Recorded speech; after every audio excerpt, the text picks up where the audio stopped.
Sou João Luiz, pastor da Primeira Igreja Batista em Itabuna, e tenho o privilégio de participar deste tema que o Senhor tem desafiado o nosso coração a respeito da obra missionária.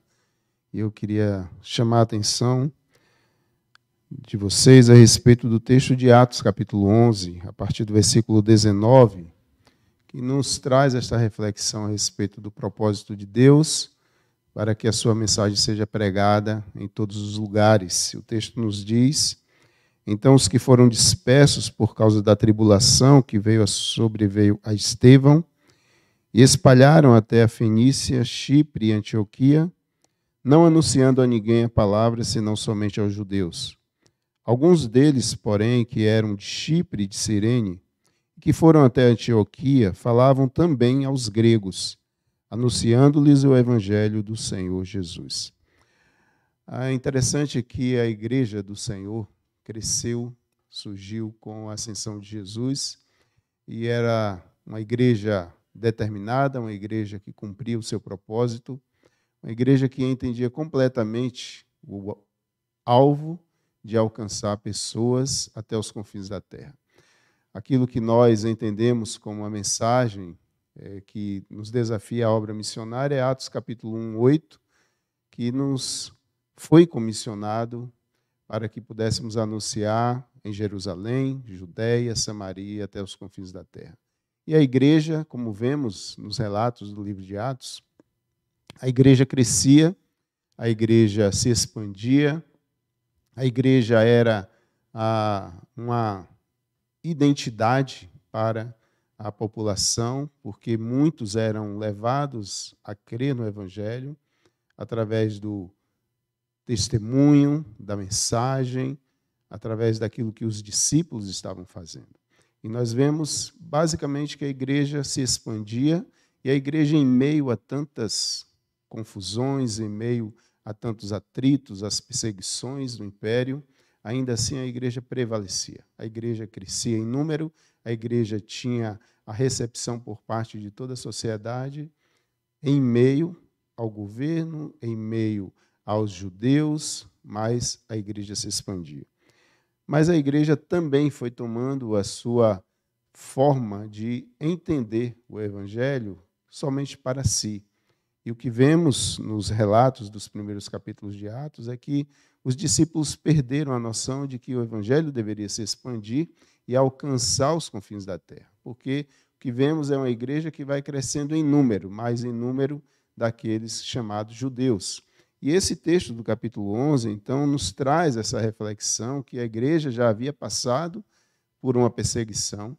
E o texto repete para nós que aqueles que foram dispersos por causa da tribulação que sobreveio através de Estevão, que sofre o primeiro mártir da igreja, é exatamente Estevão, que é morto, mas que através disto, após a sua morte, então, capítulo 8, nos diz que a igreja sofre uma grande perseguição e a palavra de Deus começa a se expandir a todos os lugares, como era o propósito original.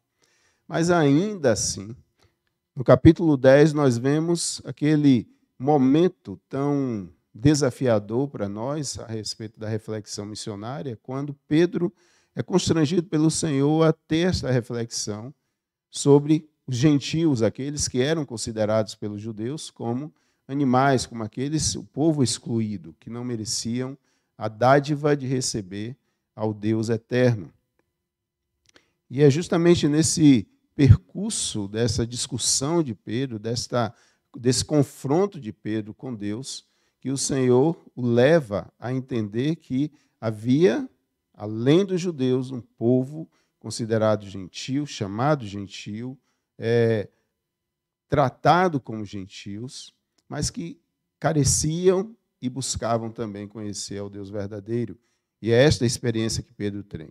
E neste capítulo 11, então, nós vemos que, em meio a este momento novo para Pedro, também a igreja traz esse constrangimento. O capítulo 11 começa dizendo que aquilo que havia acontecido ali em Jope havia acontecido através de Cornélio, a sua família, e o texto nos diz que Cornélio preparou todo um ambiente para receber Pedro. a sua família, os seus amigos íntimos estavam ali e creram no Evangelho, foram salvos pelo poder de Jesus Cristo, mas ainda assim a igreja guardava e tinha suas próprias ideias. E há essa discussão no início do capítulo 11, com o apóstolo Pedro sendo questionado por que a sua ação em meio a gentios.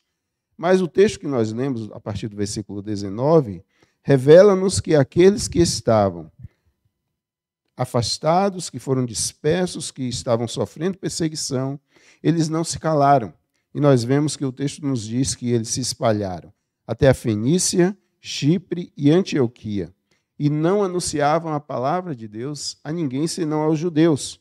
Mas alguns deles, porém, que eram de Chipre e de Cirene, e que foram até Antioquia, regiões distantes, mas que agora anunciam também a palavra aos gregos, ou seja, gentios. Queridos, é tão bom quando nós vemos que Deus tem um propósito para a sua igreja. E o propósito é que a sua igreja resplandeça no meio do mundo que vive em trevas. E a palavra de Deus precisa ser pregada. E quem tem esta autoridade é somente a igreja. Somente nós que recebemos a graça de Jesus podemos anunciar esta verdade. O grande desafio da igreja nesses dias é entender o seu propósito. O propósito de anunciar a palavra dele até que ele volte. E a igreja tem se conformado muitas vezes com aquilo que ela já tem vivenciado. Nós, enquanto cristãos, muitas vezes podemos ficar acomodados ao fato de já sermos salvos e sabermos da nossa redenção. Mas há milhares de pessoas que ainda não compreendem, que não têm o mesmo privilégio que nós temos de ter a palavra traduzida no nosso idioma. Há milhares de pessoas que ainda estão buscando agradar a divindade através de rituais, através de obras, porque ainda não lhes resplandeceu a luz do Evangelho. Porque eles vivem em trevas. E nós, muitas vezes, estamos assistindo.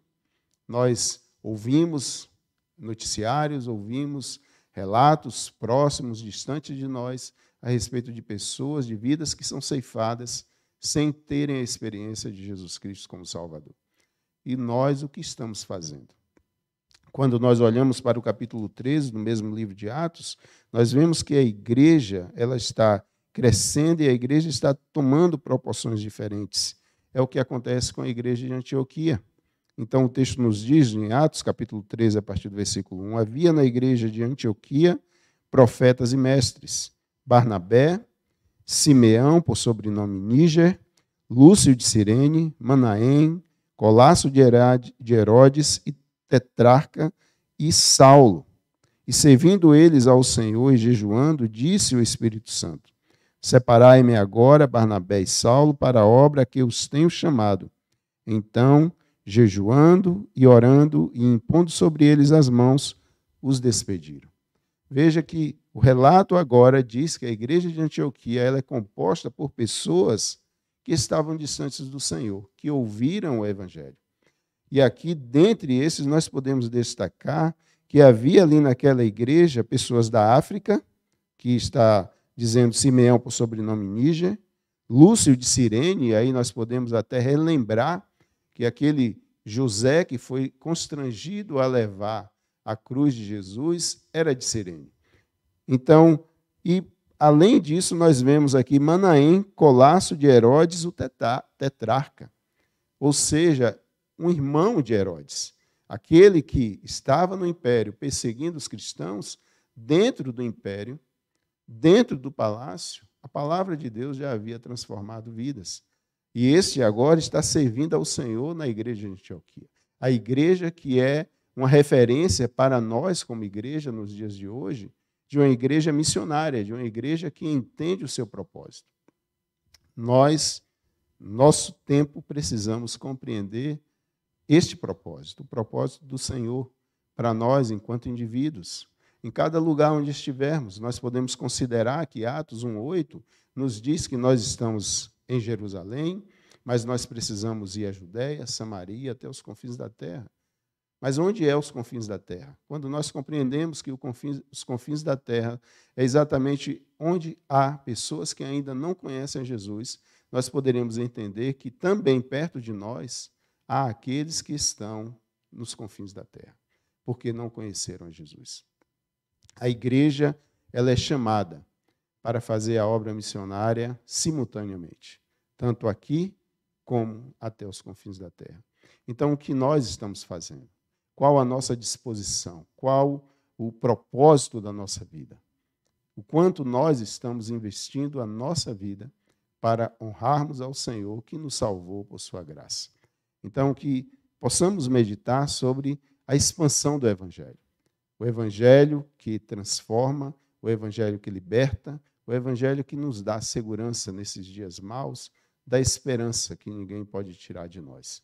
Então, meus amados irmãos, é com um grande desafio no coração que o Senhor tem colocado em mim e, ao mesmo tempo, desejo compartilhar com os irmãos através deste tempo de pensarmos o que somos, que tipo de igreja somos, em que pé estamos nós a ponto de servirmos ao Senhor.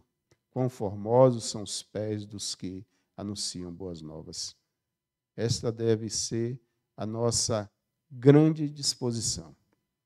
Servir, honrar o Senhor em todo o tempo, fazendo a sua vontade. Que o Senhor nos desafie, que o Senhor nos faça entender que o Evangelho deve se expandir e que não fiquemos contentes somente naquilo que vemos, somente na nossa vida, mas que possamos nos alegrar pelo fato daqueles que ainda não se renderam, se renderem através de nós e por nós. Que o Senhor nos abençoe, continue nos desafiando, continue colocando em nós um coração disposto a obedecê-lo. Que Ele, pois, nos abençoe.